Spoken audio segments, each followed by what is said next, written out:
M135GX review. I think it's a reasonable looking tractor. What I don't like though is the ratio of the front wheel size to the rear.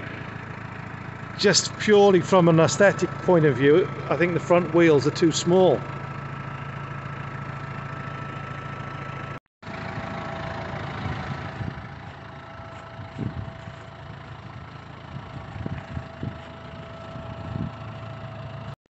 We've had this tractor just over 2 years, and we've put 2,000 hours on it. It had about 200 hours on it when we got it.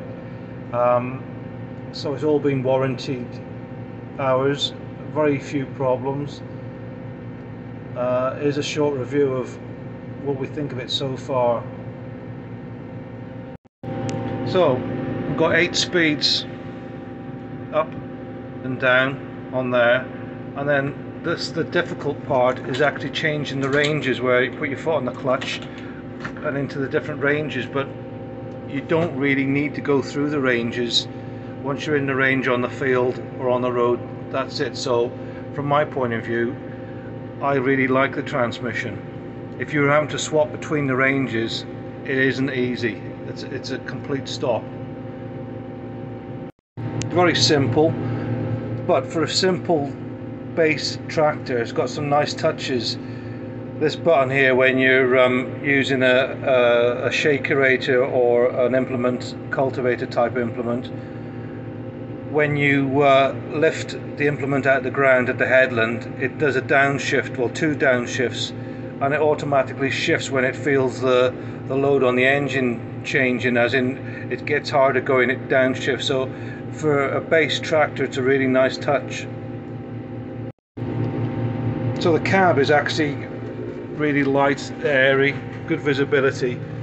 It's just as I said before, you don't want to sit on it all day, because there's a definite noise problem which is very tiring. But I'm filling the vacuum tank at the moment and got 1100 revs on, which is it's only when you're working hard the problem begins. So I've got a 2,500 gallon vacuum tank behind, flat start here, and now through the gears, just clicking through. Obviously you get your beep as you change up.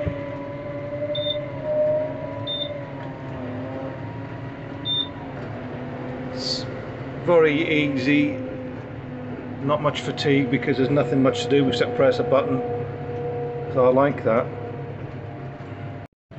So we're vacuum tanking 2,500. It's a bit heavy, it's a lightweight tractor, so it does get pushed around.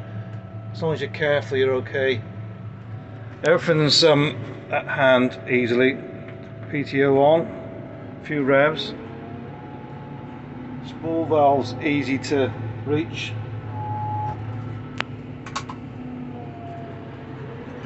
Get in the right gear.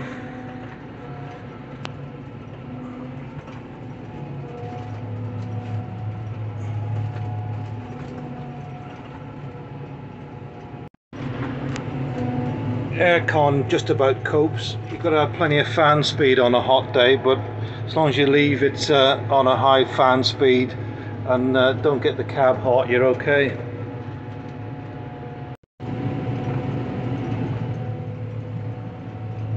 So in 2,000 hours of use, we've had a hydraulic pipe under the cab split, that was fixed under warranty, and a fan belt go, which obviously was done under warranty, but still it's been very reliable, very reliable.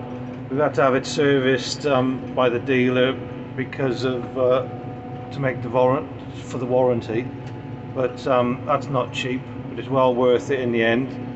But I'm probably going to keep the tractor, run it on now unwarranted, because I've got faith in the reliability after 2,000 hours. So let's just hope the next 2,000 hours are as trouble-free.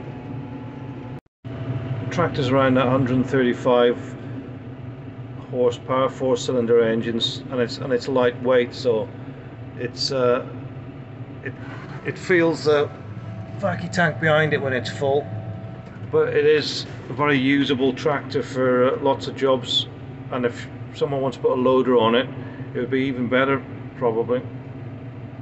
This tractor hasn't got a switchable PTO, which is a bit of a pain. If you want to switch between 540 and 1000, you've got to change the output shaft, which these days a switchable PTO is almost like a standard feature to be handy really. There's a really simple computer. At the moment it's showing I'm using about 4 litres of fuel an hour. It definitely doesn't use too much fuel.